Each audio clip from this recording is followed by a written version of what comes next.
Hey, welcome to Optimise Your Body with Martin Silva, where we talk raw, uncut facts to truly help you optimize your body. Yeah, just test it one more time actually. Just say something. Say something. Say what?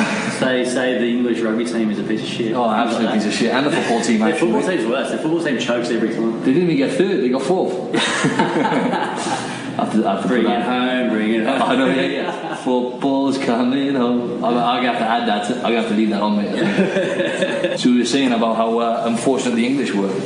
They're not unfortunate. They deserve every second of it. Yeah, I suppose. Yeah, you can't. Their fans can't carry on like that and then expect everyone to feel sorry for them when they lose. Yeah, it's like you hear nothing from Belgium, you hear nothing from Croatia about, and everything's positive, and it's like, we're great to be here, all this sort of stuff. Not we're going to win. It's like, you can't just go, we're going to win because you made a semi-final. I know. Even when they got past the group stages, though, isn't it? It's like, they won one game, four balls. I mean, I like their optimism, but I like the fact they support their side, because we are the opposite. Australians are horrible at supporting our team. We are the first ones to keep them all down. Oh, we won this. It's like, we didn't play anyone. Who cares? It's like, there's somewhere in the middle that's like you can be supportive without being ridiculous. It's funny, isn't it? Because me being Welsh, you being Australian, and then if you're Irish or you're Scottish, for some reason it's just that sworn rivalry against English. I'm sorry if you're English and are listening to this, but it's just how it is. Tim's not sorry.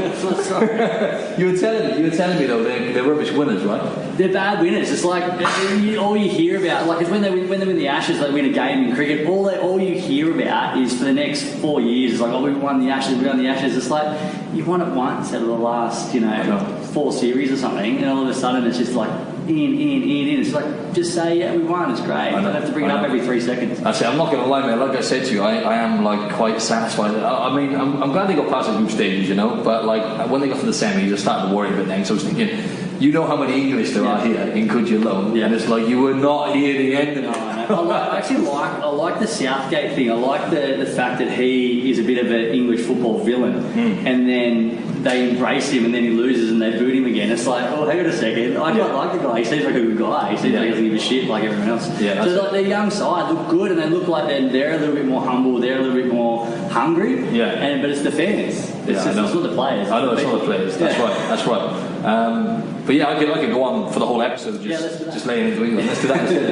If you could give us a bit more of your background in terms of who you are. Tim's a physio, by the way, in the gym I work in here at Titan Fitness, and he's at the top of his game. So if you could just physiotherapist, have worked as a physio for about 14 years now.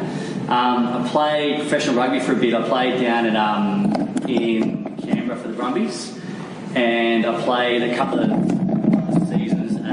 Australian Sevens team, so I'm a bit of a rugby head, and I love my rugby, and that was a good exposure to it, to a lot of really good doctors and really good physios, and sort of getting that strength and conditioning side of things a little bit more. Physios, you come out of university and you don't get taught pretty much anything about S&C, so I found that all my learning about S&C came through the really good S&C guys at the Brumbies and the Aussie Sevens. There's a few guys who are right at the top of the game, so it was really, really good to get that side of things, then build that into the rehab side of things.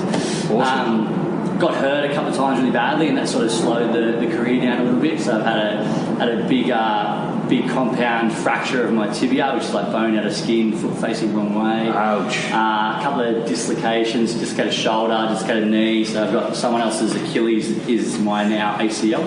Lovely. Tore my pec off the bone last year trying to play freaking first grade rugby at 35, which isn't advisable. Really? That's probably the point of difference that I've got as a physio is the S&C. So by S&C you mean strength and conditioning? Sorry. Yeah, that's right. Strength and conditioning combined with the injury history sort of gives you a bit more of a well-rounded view rather than the thing that they sort of throw down your throat at university, which is a bit more benign, I suppose. Yeah.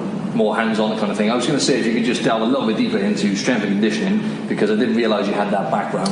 Yeah. So that, like, actually applying, Yeah, well, we didn't do it. I feel there's a really big gap in the physio market. So the physio market gets someone from a very, very basic rehab point of view and sort of goes, okay, well, we've got a glute dysfunction. How do we activate that glute? How do we get you moving better in that small activation sense? And then we do go a little bit more whole body, okay, show me a squat, all that kind of stuff. But there is a massive gap between that and returning to sport, returning to powerlifting, returning to footy, returning to whatever. And so the S&C stuff that we got, and I didn't do any S&C course or anything, but just sort of working with really good guys, just higher ends, how do you clean, how do you snatch, what's your lifting tech like from it, how do you do a heavy dead, how do you work on your heavy dead when it's not working well, how do you get it better, all that kind of stuff you don't get from a physio point of view from the course, so you've got to go and source that elsewhere. So I was lucky that I sort of fell into it a little bit. A lot of guys have to go and do their level 1 strength and conditioning courses as physios to try and level 2 to try and get that side of things. Yeah, that's what I did that myself, yeah. But you actually had it hands-on kind of. Yeah, I just had it sort of, it just was around it, and so I was doing it, which is always a good thing. I'm a horrible explainer. I'm the worst explainer in the world. I'm going to struggle. As soon as I'm too old to do all the shit I want people to do, I'm a nightmare. Yeah. So it's like, I'll just say, do this. And I'll just do it. It's like, that's not right. Watch me do it again. Yeah, of course. Whereas other physios are a bit more wordy, but I do struggle for the explanation side of things. I'm lucky that I have the ability to sort of do a lot of the things that I need people to do. Yeah, that's good. So you're more practical, but you have to put the work in, right? To be able to, you have to keep on top of any imbalances you have, mobility, strength, to demonstrate, right? Yeah, 100%. And look, I've got many things I'm constantly working on all the time. Sometimes I get lazy at one thing and it catches up with you when you get a bit sore, and then other times you're right on top of it. But, when you've had, like I've had 4 major reconstructions, so between shoulders and knees and feet and all that sort of stuff, if I don't stay on top of any one of those things, I am not able to do what I want to do. Mm-hmm. And so it's all about, especially as you get older, the injuries compound. So every time you get hurt, it's not about the fact that you got hurt, it's the fact that adds to the injury history, which means you've got to work harder to be able to do fun stuff. That's why people retire. You stop doing things because it gets too hard to stay on top of all the things that allow you to keep doing it. And so the more you stay on top of it early, the less it compounds a little bit as well. So you don't have these 25 million things to do to keep you in the gym. You've only got 3 or 4 at any one time. But yeah, it's just a constant little juggling act. I use the analogy all the time. It's like you've got 12 balls juggling in the air. Occasionally you drop one, you've got to keep the others juggling while you pick that one up and try and keep it juggling again. So it's never perfect. You just got to keep trying to push through as best you can. I see. I can relate to that because I spent a lot of time playing rugby. I had a few little knocks, but nothing on your level, mate, in terms of injuries. But just even lifting weights for like 16 years, it got to a point about 2 years ago where I was like, right, okay, I've created these imbalances. Now I've got to stop ignoring these signals, like twinges here, twinges there. And then thankfully I got on top of doing mobility stuff and lengthening out my tight areas and stuff. But it's so important, right? Because luckily now I haven't injured myself, but I think I was on the verge of injuries. And if you can stay on top of it, you don't get hurt. I think a lot of the time it's really hard to sort of put your ego aside. I try and get people to do that all the time. It's like you're not that good at it, or you do have this imbalance, or you're not perfect at things. You've got to look at yourself a little bit more critically in every aspect of life, but especially in sport and in the gym. It's like, I'm doing this really well, I don't need to work on that. It's like bollocks, you need to work on everything. There's always something to work on. If you think you're perfect at it, then you shouldn't be doing it because you've done it. Why are you doing it anymore? It's like no one's ever perfect. You've got to try and learn what the problem is and work on the problem at any one time. And be self-critical. Don't think you're killing it. You're not killing it. Just keep pushing hard. Always room for improvement. Always room for improvement. You're never great at anything. That's it. I agree with that. So what are the most common ailments you get with people coming to you? And how do you get, because my client, who obviously you do therapy with my client, and she said you're very good at addressing the root cause. Like you can look at someone, I mean, you've got great experience, you're an expert at what you do, so you can look at someone and you can straight away pick up on imbalances and whatnot. So how do you address the root cause, and what are the most common things you get with people, really? The most common still, even though we're a sporty practice, you still get your postural necks and backs more than anything else. So postural lower back is still the number one thing we see, which is generally because of our lifestyle. We live this sedentary lifestyle where we do tend to be sitting for periods of time. Everything's in front of us. We're bending over all day, every day. And so you sort of do have this imbalance of flexion versus extension. And you just see that pattern over and over and over again. So once you see a pattern over and over again, you sort of look at it and you find those things really quickly and easily. There are patterns to every sort of injury. And so when we're looking at say we're having a chat to someone, they'll say, I get pain when I first wake up in the morning, and then it gets pretty good, and then at the end of the day it gets a bit fatigued again, and this movement hurts and that movement hurts. And so putting together that history, I've already got a pretty good idea about what the cause of that problem is, based on that history. And then you've got to sort of mirror that up with what they do when they're moving. And so then you do what we call a physical examination, which is where you're looking at people move, you're looking at, you may be poking around on some joints, looking at flexibility and mobility, and you've already got this sort of a pretty good idea, so you're sort of targeted that way. And it's confirming that what your diagnostic sort of impression is to begin with. So it's most things follow these patterns, right? And so the more you do this as a job, the more you see those patterns and the easier it is to recognise them. And the other thing that I find is it's easy, the thing that I suppose experience gets you, is it's easy to recognise when something's not that pattern. So if something's a little bit different to that, then you go, okay, well, hang on a second, what's going on here? And that allows you to pull back and sort of get the more complex ones and look at that one a little bit more thoroughly. It's just, it's an interesting one. It's still, as you said, I'm never perfect. No one's ever perfect. But it's just about looking at trying to put the puzzle together. And so you've got to listen to them, you've got to look at them, you've got to see them move, and that will put the puzzle together. I see. But still, the thing is postural backs, postural necks. And it's what I see every day. Yeah, that's what I see as well. The typical rounded shoulders, protruded neck, protruded head. I mean, it's the keyboard life, isn't it? Yeah, and they fixed it. They fixed workplace ergonomics. Sit to stand desks, great screens, great keyboards. Take this laptop home and sit on the lounge and do that. Yeah, I know. That's exactly it. And then we're going to do, what are they, flexible desking or flexible workplaces where they go and they use different desks every day. It's like, well, hang on, I just set that desk up. Yeah, exactly. Like, why do I have to move to this one? That's it. So it's good for business, to be honest. Yeah, it's great for business. Yeah, exactly. You're not complaining. Yeah. I was just going to say, I'm just trying to relate to the listeners now. So a lot of people do get that, don't they? Lower back problems and stuff. Without going too much into my experience, what would you? I know it's very hard because it's not a one-size-fits-all approach, right? And there's so many variables, right, from person to person. But I'm just thinking, someone listening now, they've got a tight lower back, because that's very common. What would you say they can actually do, like, to help, prevent anything? One is your best posture is your next posture. So no matter what you're doing, the more you get out of that, the better. So if you're somebody who stands all day at work, sit down for a bit. If you're somebody who sits all day at work, get up as much as possible. So moving around, movement's the number one fix for all this sort of stuff. The second is reverse your posture. So if you're here for ages, then you've got to do things that get you in the opposite direction. So, for lower back, for example, the easiest thing to do is like a standing extension or a lying down like a cobra. So just move your back in the opposite direction than it's sitting all day. And if you do that a few times and you do that multiple times throughout the day, then you're sort of, I suppose you're balancing out what's happening within your posture. And so if you hold like this, you've got to do the opposite. If your head's forward, go to the opposite. If your shoulders forward, go to the opposite. And so it's just about recognising, okay, well, what is the posture that I'm in too much, and trying to do the reverse of that. It's really hard to stay strong and stay in the posture all the time. It's almost impossible. It's the goal that people have. It's like, I want to improve my posture. And it's like, being posturally aware is probably more important than being strong. And so if you're aware that you're sitting shit, then it means you can move. If you think that you're sitting well and you certainly don't worry about it, then you're going to hang in that position for too long, and that's where you get your strains and your sprains, your overactivity of your muscles and your tightness and all the things that cause pain and dysfunction. But if you're aware of not having great posture, that's a really good start. And you can do your strength and you can move throughout the day. And so that's half the battle, I think, is that awareness. Yeah, that makes a lot of sense, mate. Next question was about movements, fundamental movements like squats and deadlifts, which I find a lot of people tend to neglect.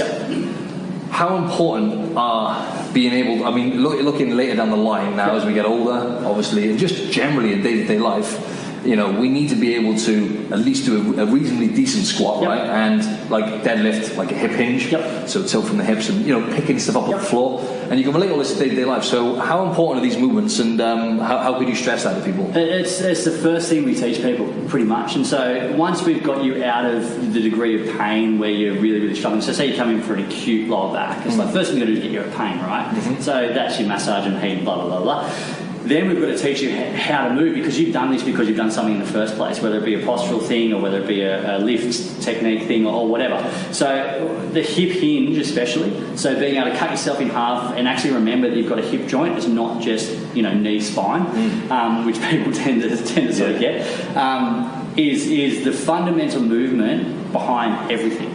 So if we teach people to squat well and deadlift well, from there the lower limb works so much better. So your glutes fire better, you're having less knee tracking problems, you're having less, Achilles tendonitis problems, you're having less lower back problems. From there, you're able to sort of set that posture a little bit better in through the thoracic spine, your head sits over your shoulders a bit better. So the ability to move and that postural awareness, body awareness is super important. So it's the first thing we teach people, deadlift squat. Yeah. Almost no matter what your injury is, and we sort of tweak it based on injuries, but the general gist of it is if you can squat well, if you can deadlift well, and then the other one that if you stand on one leg, which is the stability aspect of things and getting the little stabilising muscles to work well. They're probably the three things that we look at more than anything else. Okay, so that's great. And I was going to say about the hip hinge, because I'm constantly teaching clients how to hip hinge, and sometimes I've even stopped saying hip hinge now because some people find that complicated.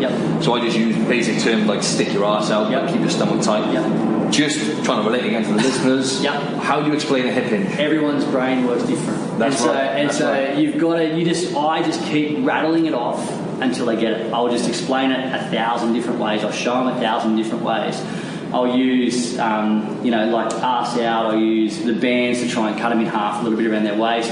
I'll get them to stand 20 centimetres from the wall and say stick your butt against the wall. I'll stick a stick behind their back and say tilt like drinking bird with a stick. There is no one way to skin a cat. You've just got to roll off every little way how to teach someone until they get it. And it can be a bit of a pain in the butt, but it's everyone sort of gets it in the end. You just got to stay with it. And if you're someone who's like, I can never do that, it's like, well, you're always going to have problems. And so you've got to learn how to do it. You've got to teach your brain how to move well. And the word I use is disassociate a lot. So disassociate is essentially where you can isolate different body parts. And so you need to be able to go, okay, well, I can pelvic tilt. Okay, from pelvic tilt, then can I stick my butt out and keep my back straight? Yeah, I can. Then I'll go down and I'll go into a deadlift. And it's like, there's my hip hinge. And it's like, it's trying to work out how to move segmentally, which is really hard. And it's like, for guys out here who are, training and struggling with those things, use your personal trainers, use your physios, use these sort of people to try and teach you how to move better. Because once you move better, the risk of injury just goes through the floor. It's all about moving well. You can't do anything without moving well.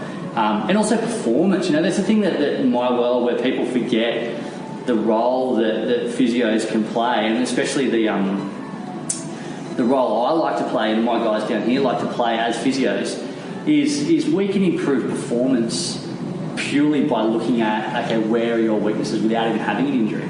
So it's like showing you a squat, okay, well, you've got a little glute med dysfunction, how do we strengthen that? Here's some stuff to strengthen it. Bob's your uncle, your squat goes up 5 kicks. It's like you've been bashing away at that for the last 2 years, just trying to put more weight on it and struggling. It's like, well, you didn't look at, well, what's the dysfunction? And so, it's great. It's easy as an injury level because obviously often these things are blaringly obvious and they're not quite as obvious in a performance level. But you're still looking at the fundamentals from performance level still increase the performance at the end of the day. Okay, this next question just popped up, and something's a little bit selfish because I'm trying to learn a bit about this myself. So forget about this. This is us having a consult. Exactly. That's exactly right. This might be helpful.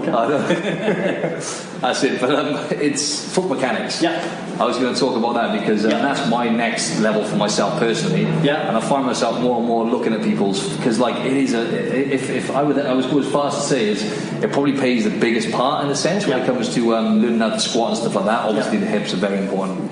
The whole body is a whole mechanism is important, but foot mechanics and people having issues with their feet because obviously we don't walk around barefooted like we used to when we were hunter-gatherers anymore, so our connection to the feet is not as good, right? So no, it's a really contentious issue. It's one of the ones where physio, medicine, S&C, there's everyone's on both sides of the fence. So when I look at all those things and when I look at situations like that, it means there is no right or wrong answer.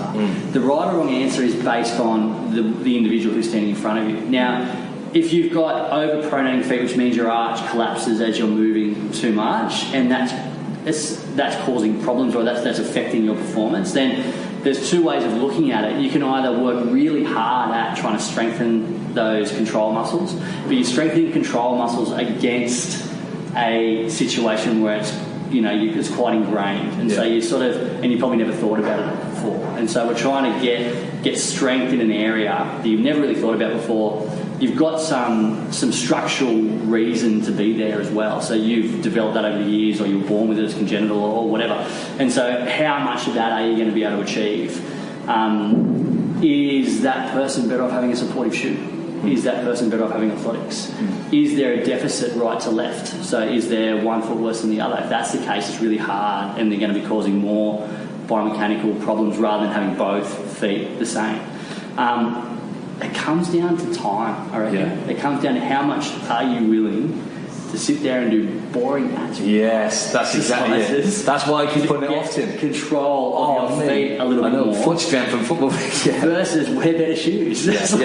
It's like that's it. There's 1,000 ways to do it, but it's also about what level are you. Are you someone who is squatting 180 and wants to get to 200, wants to go in powerlifting competitions, wants to be an elite level athlete? Yeah. You're probably working on those 5%ers. Are you someone who walks in who wants to lose a bit of weight, stay injury free, and be healthier? Why do we need to fight that fight? It's about. It's a very broad question. It's almost picking and choosing what is the thing that is most pertinent or most relevant to that person not doing well. And if you can throw a pair of orthotics in them, and all of a sudden their foot's in a good position. There's an argument for that, and there's an argument for the other way. And so, would you not say that's more of in a sense, like a band-aid approach? So I know it's going to help, temporarily, but would that be a long-term answer for some people? Again, that comes down to the work they would put in, I guess. Exactly right. But it's also it's you go back to caveman days, and the argument with caveman days is a really interesting one because we have never walked around on even surfaces, ever. And so you haven't developed this arch over a period of ever, right? So it's not like it's something that we've had from birth and we've lost. You've been walking around on concrete in shoes since you could walk. So you haven't lost this has never been there. And so as part of human evolution, there's two ways of looking at human evolution. We're getting a bit deep here. That's good. It is, are we doing things that we don't need to do? Has our brain beaten this problem? And so humans haven't evolved, we haven't grown an extra thumb, we haven't lost our appendix, all that kind of shit that people think we're going to do. What we've done is we've worked out how to take the appendix out. We've worked out how our brains have evolved. Yeah, exactly. Our brains have evolved to solve these problems.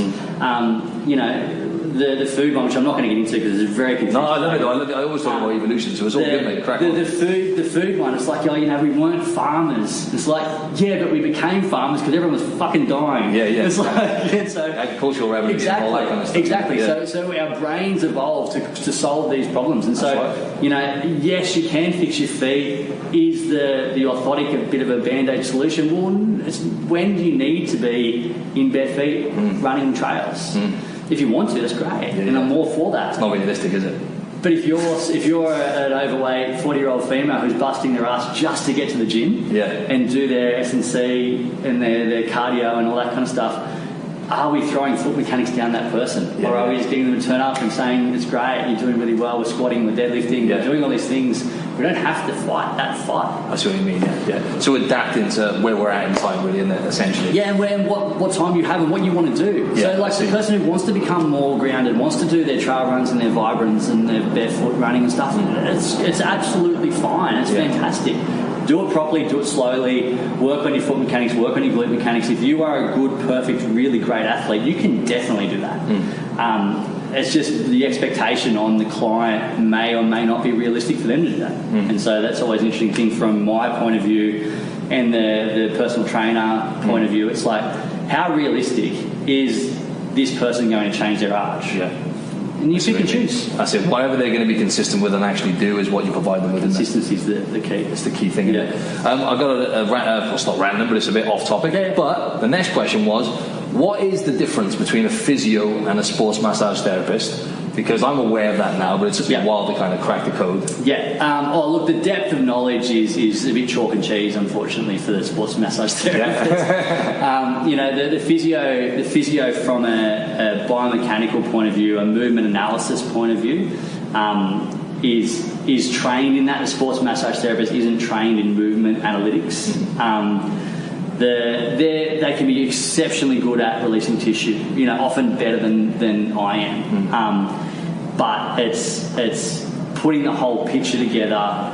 Their training isn't down that route, so the exercise prescription isn't taught. And so there's excellent everything, right? And so don't get me wrong, there is excellent massage therapists, there's excellent, all aspects of our industry, but the fundamentals they aren't really taught how to do any of this stuff. And so physio is a 4-year degree where we go into the depth of all that kind of stuff, and there's a level of continuing education and a level of evidence behind everything we do that has essentially been proven to why we do that. Massage therapy, sports massage therapists, there isn't that side of it. And yes, it can make someone feel better, and yes, I think it's a really important part of staying mobile and fit and active and healthy and all that kind of stuff. But the injury analysis isn't quite there. Oh, I see. Yeah. So prevention over cure kind of thing, and the corrective side. Fantastic preventers. Yeah. I don't think they have the skills to cure. Okay, I see. As a whole, and that's a very general comment. Yeah. I see what you mean. Yeah. Okay. And we skimmed over this as well, but just basically tips for people who are getting. Most people do have sedentary jobs nowadays. They get pain in their back, pain in their neck. You said the Cobra, right? So if you maybe if you could just give us 3 of your favorite exercises, and so people could do consistently for a few minutes each day, just to. Cobra is my number one for my life. So explain that quickly, because I know what it is. Lying on your tummy, putting your hands like you're in a push-up. Yeah. You keep your hips generally on the ground, and you gently push up and get an arch in your back. That's my number one for my lower back. Number 2 is for my upper back. It's rolling, so lying over the top of a foam roller or a towel, rolled up towel or something equivalent to try and extend through your upper back. So you'll be lying down, you have your knees bent up, feet on the floor, so you're in sort of crook lying. Well, that's all right. We're on film anyway. That's cool. So anyone can look at the film. And then having the towel horizontally. Horizontally, right? Okay. Or the foam roller horizontally, and you're trying to sort of arch back over it. I see what you mean. Nice and slowly. So it's more about flexion and extension. Yes. So a lot of the times people will sort of roll up and down trying to release their muscular tissue. Where it's that's great, but it's not really that posture reversal that we're after. Right. So we're after reversing that flexion posture that we talk about all the time, the shoulders forward, chin position. So arching over the top. And the third one is a chin tuck, which is a similar sort of vein. So our chin forward position is a problem. It's chin back, and so it's sort of less like someone's grabbing you from the hair behind your head, so like a ponytail, and pulling it straight back and doing that repeatedly. And so doing them repeatedly, gently but repeatedly and relatively frequently, can sort of reverse that sedentary side of things and keep you mobile in both directions. It's very rare that someone walks in and can't sort of flex their spine. Well, even someone who's tight in their hamstrings can get to sort of 3/4 shin. But someone who is tight in their extension will just go bend back at times. We go, they're stuck, and you can see their spine doesn't move in that direction. Your spine's supposed to move in both directions, flexion and extension. So if you're finding one is feeling really stiff, then work on that. Okay, cool. And in terms of I assess people myself, on the first consultation, I'll do 3 different assessments with them. And one of them is a squat assessment. And for me, the anterior pelvic tilt is probably the most common thing I see. So tight hip flexors, weak core muscles, hamstrings and whatnot, and also the rounded shoulders kind of thing. So when you get people to do a squat, what are the most common things you see with people, issues? Probably the first is that losing their lumbar spine, so losing their pelvic control. And so it's not, I don't love anterior pelvic tilt, posterior pelvic. It's about maintaining neutral spine, right? So the butt wink is something you see a lot at the bottom of the squat. The butt wink, for anyone who doesn't know, is sort of where your spine and your butt will flex under your spine at the bottom of a squat. The second one is losing your glute stabilizer, so your knees coming in. Okay. So when you're getting to that squat stance, those knees collapsing together is a really good indication that glute medius, so one of your glute stabilising muscles, isn't doing its job properly. And so that collapse in is another thing that we're really looking at. So they're probably the two. So being able to control neutral pelvis, and then being able to activate glute stabilisers to keep yourself square are probably the two things that we look at more than anything else. Oh, okay. Good stuff. Makes sense. And I was going to ask you now just a bit more about business, just a question about business. And close your eyes and go for a ride. Yeah, that's it, mate. You ready for this? Hang on. I want to hear your journey. That's my business. That's it. Close your eyes and hang on. Exactly. Close your eyes. Just go for it. Yeah. That's what I do as well. Just just wing it, isn't it? Just go for it. I like. I was always talking about this book that I'm writing that I'm not actually writing called The Ostrich Approach. Yeah. Just stick your head in the sand. Don't worry about it. Just bury your head in the sand, isn't it? Literally. Don't worry about it. See what happens. Just go with the flow. Yeah. No, I was just going to say, obviously, you're crushing it as a physio here in Sydney. Yeah. Doing really well. You've built a business from scratch by the looks of it. Yeah. And just wondering if you had any tips for people who are, trying to build a business and, trying to essentially fend off the competition or, make the competition irrelevant, if you like, because that's what you want to do, isn't it? How have you managed to do it? Have you got any tips? Being self-critical is really important. Knowing what you are is really, really important. So knowing what product you're selling, knowing who the market for that is, and being critical in that. So not trying to necessarily market yourself to every single little person, because not everyone is for what you provide. I am big on no bullshit. It's like people see through you, and so you need to believe in your product and be producing a good product, whether that's a thing that you're selling physically or my time or expertise or whatever. It's like everything that I'm telling someone is something that I would do myself or tell a family member. And so if I want someone to come back next week, it's because I need them to come back next week, not because financially it's good for me to come back, for them to come back next week. I see. Because if it is just that, they will see through your rubbish and they'll go to the next person or not really buy into what you're doing. So it's being self-critical, not being gimmicky, not being salesy.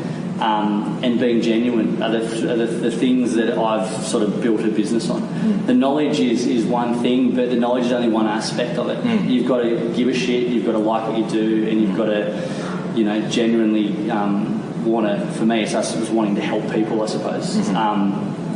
And if you're doing it from a financial point of view, then I think often you're in the wrong place. Yeah. So nothing that I do is, like, obviously everything has a financial roll-on effect and you have to make sure the business makes money, otherwise it doesn't exist. But the fundamentals are that if you do that second and the little things first, like someone comes in for taping, I don't charge them. Someone comes in and sticks their head in for advice. I'm not saying that's a consult. It's like, I'll give everyone my time. You ask me to do this, it's like, yeah, sweet. No dramas. I do a seminar for Titan in a few weeks. They're like, oh, what do you charge for it? Nothing. It's like added value. Yeah, it's a value add. It's me getting in front of people to be able to market myself. But it's not. I'm not selling every little aspect of it because then it becomes a bit cheap. Yeah, that's right. Yeah, and people see through that as well, don't they? The bottom line is just constantly trying to sell someone something. You're just going to piss them off. You've got to give. We live. I keep saying this. We live in a world now which is full of information. You can get whatever information you want. From Google, from the Google man. The Google machine. Yeah, exactly. So so integrity is really important to you. I believe in that too. Massively, and that's why I try and instill that to my staff all the time. It's like, and for them, it's like, it was really interesting. The thing that I found most about being a business owner and having staff under me was that I do things without thinking about why I do them. And so I actually have to sit down and go, well, hang on a second, how come I do that and they don't naturally achieving that same goal or doing that naturally? It's like it's hard for them. And so breaking down the fundamentals of how you do what you do is really interesting, and how then do you teach that to the next person, because everyone's different, and everyone's motivated by different things. Exactly. So having staff is the hardest thing for me. Just be a physio is easy. I love it. It's easy. I love the puzzle. I'm generally not too bad with people. It flows on really easily. The thing that's difficult is having 10 employees. Yeah, exactly. Keeping all them in check to make sure your business is on point in terms of the quality of that. Yeah, keeping them on check and keeping them interested. Yeah. Keeping them, because you want staff retention. We talk about consistency. Consistency of my staff has a massive effect on my bottom line. Yeah. And so consistency in all aspects of life. So if I can keep them interested and staying and engaged, then it's better for me. financially, but it's also a better workplace, and that's what I try and create, a workplace that everyone enjoys. My staff enjoy it. The people who walk in enjoy it. I take the piss a little bit. I'm not full of shit. I'm not overly pretentious about what we're trying to achieve. I'm not a doctor wearing a lab coat. It's like I swear too much, play stupid music, or wear Converse. I'm not the quintessential medical practitioner. People like that, don't they? They just want to see a human, man. Yeah, exactly. Just being yourself, authentic, isn't it? Yeah. And I was just going to say, so what should people, just sprung to mind then, what should people, because there's a lot of, like in any industry now, but like in this day and age now, I think it's becoming, with technology and stuff, people can look on, I don't know, for example, Google again, TripAdvisor, and they can see, and obviously word of mouth, but there's still, like, for example, personal training, my industry, it's saturated with, anyone can do this Mickey Mouse certificate and actually become a personal trainer, so there's so many shit PTs out there. I tell every third box of Kellogg's Nutrigrain. That's it, mate. Every third box, mate. I'd say every box, bro. No, I was just going to say, how do people, what are the common kind of signals people should look out for? People, I had a chiropractor before, and I kept going back and forth and stuff like that. And don't get me wrong, I don't want to slay him too much because he's really good at what he does. But at the end of it, I thought to myself, right, I need to get to the root cause of this issue, which is a muscular imbalancement. So, for me, going back and forth and getting cracked every 3 days really wasn't going to be a long-term thing. So, for physios, to say someone wants a physio, they want to go and see someone, what should they look out for in terms of people trying to just, rinse them? Yeah, it is really, really hard. I think the thing that's happening a lot these days is the old physio two-machine ice pack sort of thing is absolute garbage. There is so much research out there that says that doesn't work at all. So if you're finding that someone's sort of putting you on a machine or putting a heat pack on and not doing the fundamental exercise side of things, exercise therapy is the only thing that works from a proof point of view. Now, the release stuff that you do and the mobility stuff, like the hands-on stuff that physios do, is still really important because it gets you moving better. But at the end of the day, the only thing that works is exercise and changing habits and changing the way you move and doing strengthening essentially. So you need to have someone who is doing that. If you're walking in there and it's all very passive, it's not working. If they're not talking to you about something happening in your lifestyle that you have to change, it's not working. Right. And that's not necessarily about, the thing that I suppose I look at is that's not necessarily a thing about them fleecing you. It is potentially them just not being very good. Okay, this is the other side of it. Yeah, of course, Because most people go into physio and be really genuine because it's known to not make a hell of a lot of money compared to other things. It's hard to get into. It's like 98 in the HSC, which is like the schooling marks. So it's like stupidly difficult to get into. So not many people go into it without having a pretty genuine wanting to help people. That doesn't necessarily mean that everyone's good at it. Yeah, of course. The other one is the one that am getting really shitty at the moment, which is a business side of physio that's coming into it, is bulk booking. Right. So if you're walking in there and saying, I've torn my hamstring, and they go, okay, you need to pre-book 8 sessions because this is going to take 6 weeks. And so it probably is going to take 6 weeks. But you might need 2 sessions booked in because you know you're going to come twice in that first week. But how you heal and how this recovers and how you respond and how much you're doing your rehab and how much pain you're in, all this stuff dictates how often you should be coming. And so it should be a very fluid process. I may have a plan for you that says I want you to come maybe 4 times in 2 weeks, but if you're doing really well, that needs to change. And so the inflexibility about bulk booking appointments for me is just gives me the shits. Because I feel like that is a business side of physio that is essentially trying to make money and doesn't have the person's best interest at heart. Yeah, exactly. And do you give people homework as well? Like, so for example, always, yeah. That's it. Always. So you've got to be doing something. Yeah, you've got to be. Because you're seeing me for half an hour a week. I'm not fucking doing anything. It's like I'm teaching you how to fix yourself. That's the way I look at what my job is. I'm looking at you. Maybe I'm changing a pain state by putting my hands on you, so like by releasing something or whatever. But essentially, I'm teaching you how to fix yourself.